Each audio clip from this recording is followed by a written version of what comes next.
Welcome back to the Ready to Roll podcast. This is your host, Roxy, and today we have part 2 of our 2-part series with Lindsey Doyle, also known as the Female Fight Nutritionist. So if you haven't yet listened to part 1, I would do suggest going back and listening to that one where we talk all things training around your cycle, how to prepare for competitions, eating for performance, and supplements as a female fighter. Lindsey is just a wealth of knowledge, so I definitely recommend you check that one out. This episode is all about answering your questions. So I'm going to jump right in and enjoy.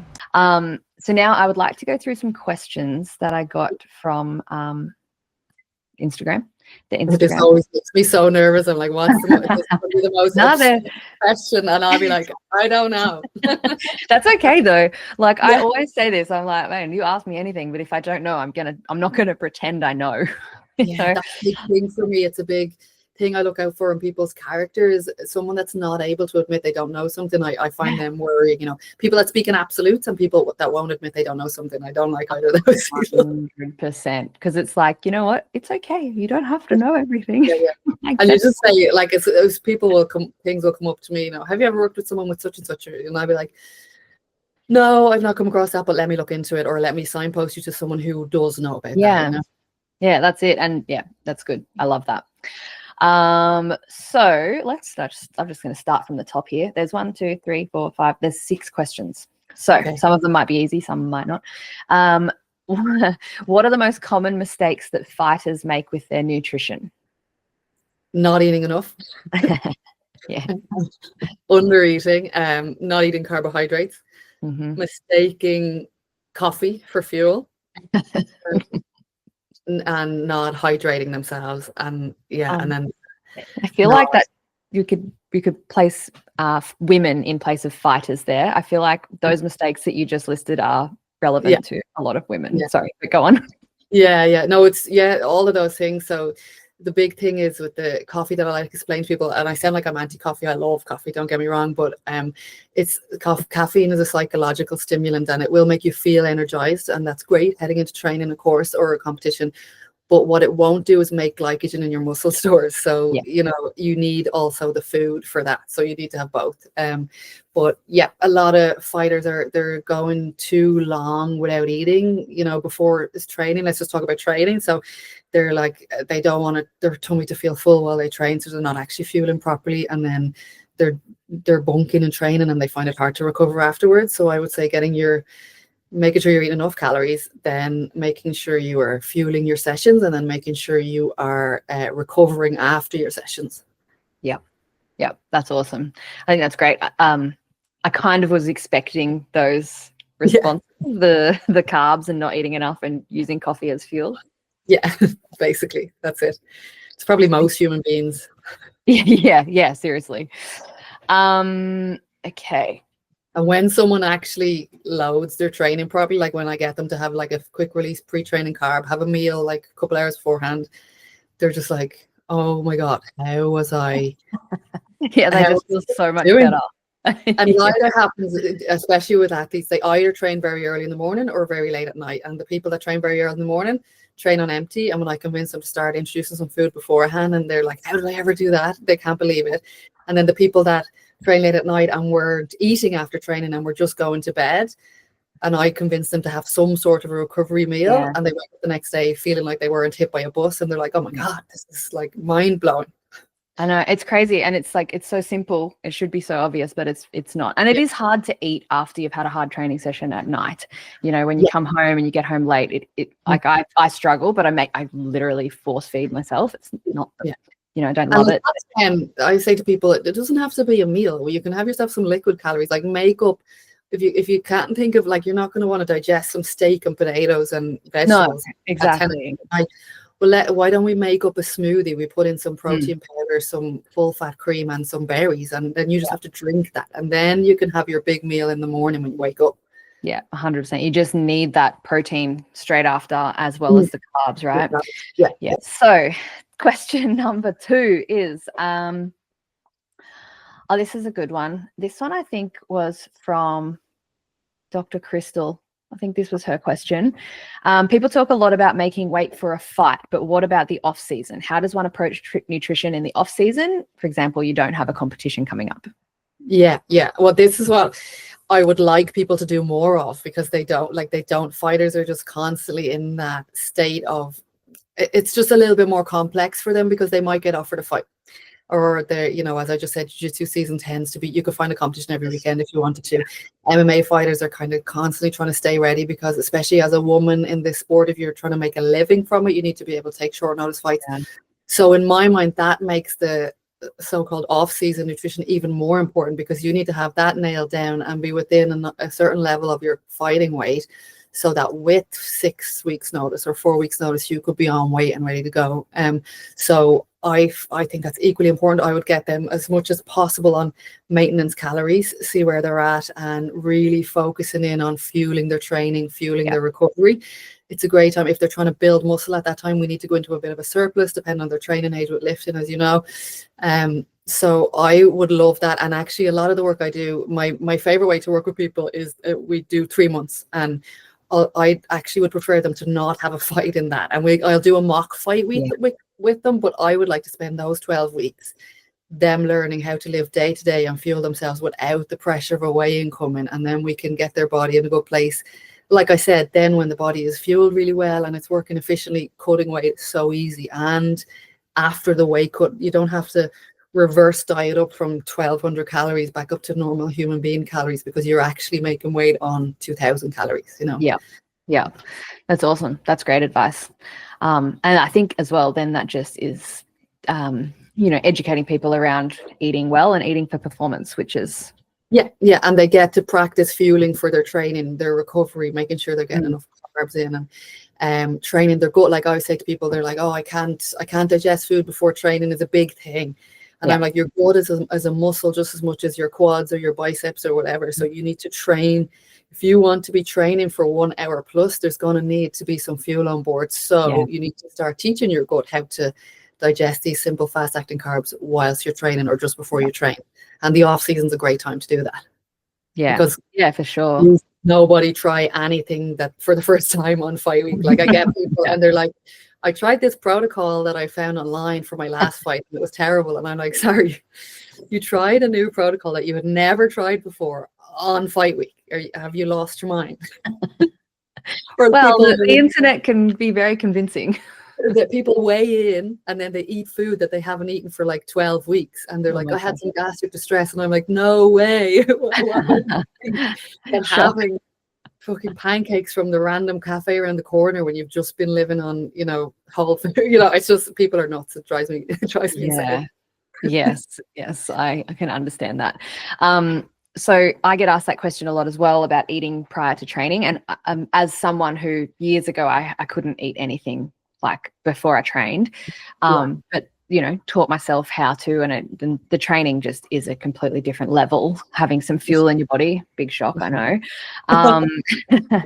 So I have seen some research that says 15 grams of protein prior plus some carbohydrates, like easily digestible ones, are going to be beneficial to your training. What are your thoughts around that? Or are carbs just the most important? Well, I would say yes, carbs are the most important. But like, it's also how long is a piece of string, because it depends. Like people say, like, how much should I have in the morning, or how do I need to eat after training? And like, it depends on when your last training session was and when your next training session is, and which one is more important and stuff. But yeah, definitely for women, that's definitely where it's at. They say 15 grams of protein and 30 odd grams of carbs. If I'm starting out with someone that won't eat before training, if they'll eat 1 date for me, that's a win. Then we might get 2 dates. Then they might have, a bit of cold meat and some dates, so we'll work it up.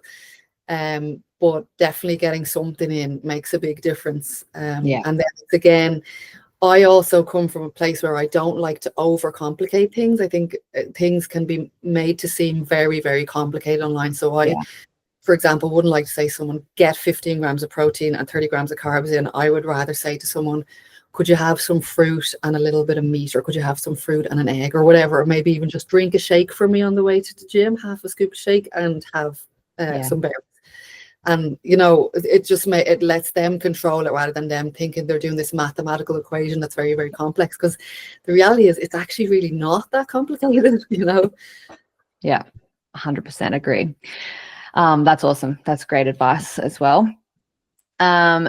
So on the topic of protein, I think this person had a no-name account, but not getting enough protein, but hate the taste of protein powder. Any advice? Yeah, so that's one of those situations you just try and figure it out. A lot of people don't like to rely on protein powders. I personally think it's a great little hack for an athlete. Unfortunately, like this person has realized, to eat the amount of protein-based whole foods you're going to need in a day is going to be a lot of hard work. And then people worry about having too much whey, and I remind them whey is the first ingredient in baby formula. It's totally fine. It's not the steroids that we've been led to believe it is. It's not bad. Of course, there are whey protein powders of brands that have 75 ingredients. Like it should, I always say it should have the whey. If it's flavored, there should be a flavor. There's probably a stabilizer, and there might be another thing. So 4 ingredients, and usually you're looking at like 3 to 4 grams of sugar per 100 grams. That's probably good whey, But yeah, things like that would suggest people to do is just add in. So like if you're having steak, can you add some prawns, or if you're having, I don't know, like making a sauce for your dinner, could you use Greek yogurt as the basis for the sauce, or just anything that might bump up the protein for you? Taking some collagen will bump up your protein. You might get collagen you like the taste of. But other than that, yeah, just increasing. Like I get a lot of people and they have like 100 grams of chicken, and I'm like, why not? Like 100 grams of chicken wouldn't fill a rabbit. Like have 200 grams, and there's like, it's not really that many more calories, and you definitely can have it, so it's just like looking at like, or things like edamame beans, having those, making your snacks protein based is a big one that a lot of my fighters utilize, because if you're just relying on 3 meals, it's going to be very hard to get to where you need to get. If you can get a snack that has 20-25 grams of protein in it twice or 3 times during the day as well, you've got another 70 odd grams there. Yeah, no, that's awesome. Like I feel like and again, I'm just speaking sort of anecdotally from myself. Learning how to find protein was definitely a thing. Like it definitely didn't come naturally to me. But now it's like I don't put anything in my mouth unless it has some protein in it, basically. Like, aside from like popcorn, and I don't mind a Dorito. But when I'm talking about meals and stuff, it's like a protein is just forefront in my mind now, and so now it's not a problem. Like I hit my protein targets, no worries, but it wasn't always that way. It was more a case of finding what worked for me. And that's a good, there's that trial and error element, and that person might need to track for a few weeks to figure it out. But it is all of their kind of grab and go snacks that exist in the world are generally carbohydrate based. Some people grab a bit of fruit, they'll grab some pre-packaged situation, so I'm always saying try to add something to that. So if you're if you're really stuck and you're eating out of like a garage, you can grab an apple or some fruit, but then grab some ham or something, as well, or like a yogurt or something. Just trying to add protein to those snacks. And I find myself personally, and I know from all of the ladies that I work with, actually leading with protein just keeps your day so much more balanced. Like there's for me personally, I'm hungry unless I have a lot of protein. Same. And that first meal like is traditionally pretty low on protein, like if you think about toast, cereals, oatmeal, stuff like that, like generally speaking, it's not our highest protein meal. So like learning how to flip that around and eating more protein in the morning, I think it definitely helped me anyway for like just my general appetite throughout the day and feelings of satiety, I suppose. I love that. Like a protein and fat based breakfast would be my favorite go-to for setting everything up well for the day. But when you have people that train in the morning, it needs to be carbohydrate based, but you can still make it a high protein breakfast, but get the carbs that you need in there as well. Yeah, for sure. And I think just figuring out what proteins you like. Like I speak to people, and I'm a meat eater, but I would never force anyone to eat anything they don't want to eat. If you're vegan or vegetarian, that's awesome. Let's figure out what proteins you do like to eat so that you can still reach your targets.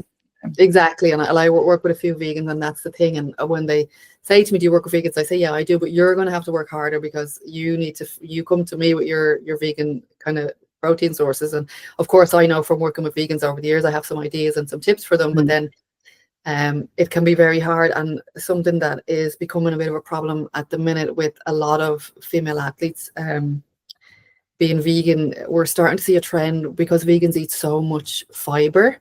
Because a lot of their protein sources are also very fibrous. And actually having too much fiber can affect your estrogen, which is leading to a lot of vegan athletes losing their period. Oh, right. So we need to be really careful with that. So them seeking out the higher protein might cause trouble that we don't want it to cause. So it's a really fine balance for those guys. I didn't know that relationship was there either, between your period and high fiber. Estrogen and fiber, yeah. So it can affect the absorption or the reabsorption. So sometimes when it goes through your body again, it can be reabsorbed, not in a very positive way. So, and it's one of those things people think fiber is the best thing in the world, and of course it is. You can have like everything, though, right? Yeah. So it is. Vegans don't like to hear it, but animal-based proteins are more optimal. But of course, like you said, you're never going to make someone eat something that they're not comfortable, and that's one of the reasons I say to people as well, even on a very, very basic level, that's why I'm not going to give you a meal plan, because I'll just tell you to eat what I want to eat, or what I like to eat. Exactly. Everyone will be having steak and eggs for their breakfast. I was going to say, you're on mince and eggs and steak and eggs then, everyone. You're not going to make friends with that for everyone. They're not. They'll be like, "What? How do you eat so much mushrooms?" They're like, "Oh, look, you asked me for a meal plan. Here it is." Like, this is really boring. Like, yeah, it is. And it works. Yeah, cool. Next question is, what supplements should a hobbyist BJJ player be taking when training 2 to 3 times per week and lifting 1 to 2 times? Nice. That's a lovely balance of training there.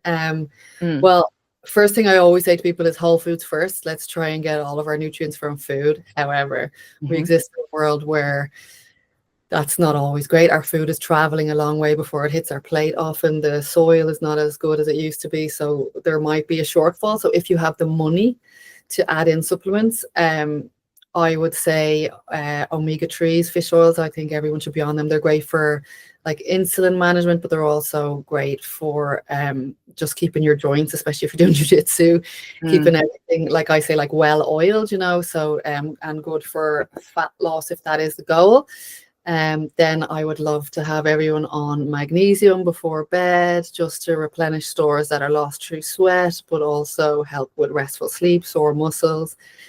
Then D3 is a really important thing, especially now. Maybe you guys in Australia get plenty of D3, but we get none over here. So yeah. The sunshine vitamin does not exist in Ireland. I think we've got it all. Yeah, you've got too much. You've got vitamin D toxicity over there. Yeah, D3, and then I like creatine for everybody. Like I said, anybody that's on any type of hormonal contraceptive, I would love them on a vitamin B complex. I'd like it to be a methylated B complex, just so it's absorbed well. And then after that, electrolytes. Electrolytes are very important. If I were you doing jiu-jitsu, I would have electrolytes in my water, because we sweat a profuse amount doing jiu-jitsu. Yeah. And then other than that, it would be like spot checking. What do I feel like you need? But that collagen is another one I get people to take if they want it. They feel like for their joints and stuff, Yeah. But yeah, the fish oil, the mag, and the D3 and the B complex are kind of the core, and then creatine, collagen, electrolytes. I don't really consider that a supplement. I'm so attached to electrolytes. I don't even. Oh yeah. I'm like, that's water to me. Yeah. Yeah. Cool. Yeah. So if money allowed, I'd start with a good fish oil. People expect you to say multivitamin, but multivitamin quality is not great, and also like sometimes they try really hard to make a multivitamin great, and they put a lot in there, and then that one capsule that has 85 vitamins in it, they compete for absorption in your gut and stuff like that. So I actually put separate vitamin supplements. Yeah, I always wondered about that, the multivitamins, and if having them all together, if they actually get absorbed properly, No, and of course, like, better have some than none. And so if there's a chance, you'll absorb. And like I said, but that's where the finances come in for me. Like, I don't mind if I'm peeing out extra vitamin C that I haven't absorbed. If I can afford it, I'd rather try and get it in than not. But for some people, if you're on a budget, I would go, the more important things I would consider is eating a lot of colorful foods, followed by fish oil, magnesium, D3, B complex. Yeah, cool. That's good. That's very helpful. 2 questions left. What should I eat on comp day if I'm nervous and I lose my appetite, but I know I need to eat for the energy?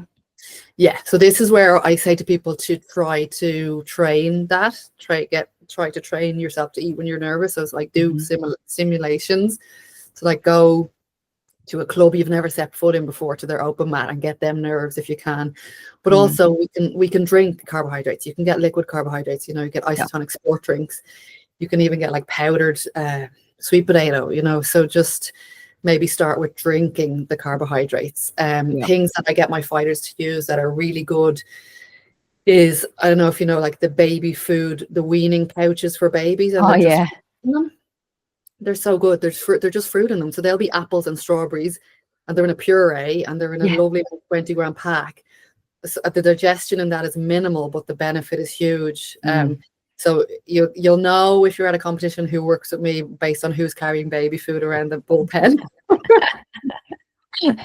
One of Lindsay's clients, everyone's just sucking on their little pouches. The little Ella's Kitchen babies. But yeah, like liquid carbohydrates and all of those sports drinks they're so heavily studied, and they're put together with a view of being a good liquid carb and electrolyte hydration thing. So start there. A couple of dates, like I said, or dried fruit, figs, whatever. Honey, oftentimes like when I'm traveling, from the breakfast in the hotel, I'll grab the little pats of honey and I'll bring them into the bullpen with me, just drink one of them. And that doesn't involve any digestion. Thank you very much for listening, everyone. And as always, I would and also love if you your have it support. the night before, so before you get really share nervous, with one person, it have means a really the world to carb-heavy me. meal. If you have any particular Little guests you portion would of like rice me or to something have like on that. my show, I am With your always dinner. open to suggestions. So drop them It's below. good advice. I love it. The little fruit things. So good. Baby faces. And then the last question, which actually kind of ties back to what will be part 1 of this podcast. What would be your number 1 nutrition tip for teenage athletes? Okay, yeah. So this is going on right now. This is in my goals this year, is to try to reach as many as we can when they're teenagers, or like reach out to clubs that have female teams rather than just me working with one individual woman, because we need to try our best to get these fighters to stop starving themselves. So what I would say to a teenage fighter is, there's loads I'd say, but let me try and bring it down. Is calculate your calories required. Go online, figure that out.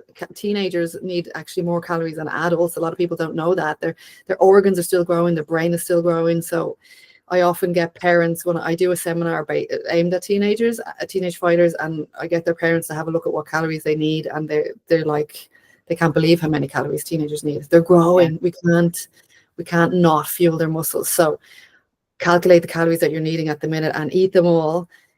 Please just move up weight classes as your body grows. You're not fat, you're not lazy, you're growing. It's normal. You're never going to compete in your teenage weight category as an adult. So like detach from that. That's interesting. I hadn't considered that, because as a teenager who's female, you probably are quite attached to your weight, and so like moving up might have some things to go over, some issues. People, I don't know why. Well, I do know why, but there's a weakness attached to moving up a weight class that is in the female fight industry that we need to let go of. There's seasons in our bodies. We're going to weigh all different things at all different times of our life. There's no problem with that, So like I personally tried that. This is me speaking from experience. I used to fight. I made weight. I actually got my tonsils out and got really ill afterwards and lost a load of weight. Took a fight like 4 kilos lighter than I usually would. Won, and then I got seeded at that bloody weight. So I decided that I had to stay at that weight because I would get a good draw in the Europeans, and nearly killed myself to continue to make that weight.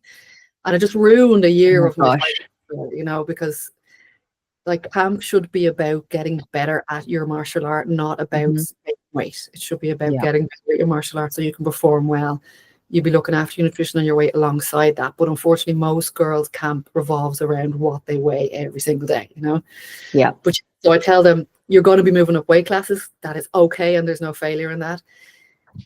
Fuel your training sessions. So a lot of teenagers are going from school to study to training, and they're actually not thinking about, they're just thinking about not being hungry, let's just say, or what can travel in a lunchbox, but they're not actually thinking about, I need fast acting carbs before training, and they might need to get their parents involved here, and it might be a case of throwing a few bits in the lunchbox that are pre-training. And then I would say don't discuss or allow your coach to discuss your weight or your body in class. But yeah. And work on an inclusive mindset on food rather than an exclusive mindset on food. So don't be thinking, like what might a teenager say, like I need to take out sweets until after my fight. What I would rather they said is I need to add in more whole foods before my fight. I need to add in more pre-training snacks. I need to add in, and to not give foods a moral value by calling them good or bad. Like I try to say to them, can we just call them nutrient dense and less nutrient dense? Can we call them food that's feeding my muscles versus food that's feeding my soul? Can we make it not be good, bad, on the wagon, off the wagon? Because my own research for my thesis showed that the earlier someone starts making way for martial arts, the more extreme their disordered eating patterns are in their later life. So that's why I'm really passionate about getting in at the teenagers. And often it's actually the parents. We need to work on the parents. You know, a lot of parents are very surprised when I say to them, you can't comment on your own body with a teenager listening to you. They're like, oh God, I'm always telling them I'm on a diet or I need to lose weight. And I'm like, exactly. And they're taking it in, and you need to be neutral to your body, to their body, to everybody's body. Yeah. Which I think is a good message for everyone, everywhere, regardless of any sport or anything that you do. Yeah. You know, it's actually crazy how much emphasis we put on our bodies and how they look. But that, I feel like, is a whole nother Pandora's box of conversation. Yes, absolutely. Yeah. No, that was awesome. Cycle, I guess, as a teenager, getting to know their cycle is also important. And knowing that for the first 2 years that a girl gets her menstrual cycle, it won't be regular, it won't be predictable, it won't be like you're right tracking her cycle. It can be 40 days and then it can be 20 days. It can be very heavy and painful and not so. It takes about 2 years to settle. So just being okay with that and knowing that that will soon become your superpower. That is going to be your way of knowing that your body is well. So just try to get used to that and set yourself up for success. I always say, like, try to have spare underwear in your kit bag. Try to have, you know, all bathrooms in this day and age, 2025, should have period products in their bathroom, but just in case they don't, I was saying to my own jiu-jitsu club, should we look at leaving spare pants, like brand new packets of knickers in there if any of the teens are worried about getting their period on the mat. I found these little things, actually, let me try and think of what the name of them are. They're brilliant. Fab Little Bag. Yeah, they're called Fab Little Bag. They are like a little bag that you can put, because oftentimes people, they might not have, say, a sanitary disposal bin in certain club toilets. So these are, you can put your sanitary products in them, and they leak proof, smell proof, that you wouldn't know what they were. There's just this little neat little thing. You can put that in your gear bag till you get home to your own house to get rid of it. Or so there's no embarrassment involved with having it.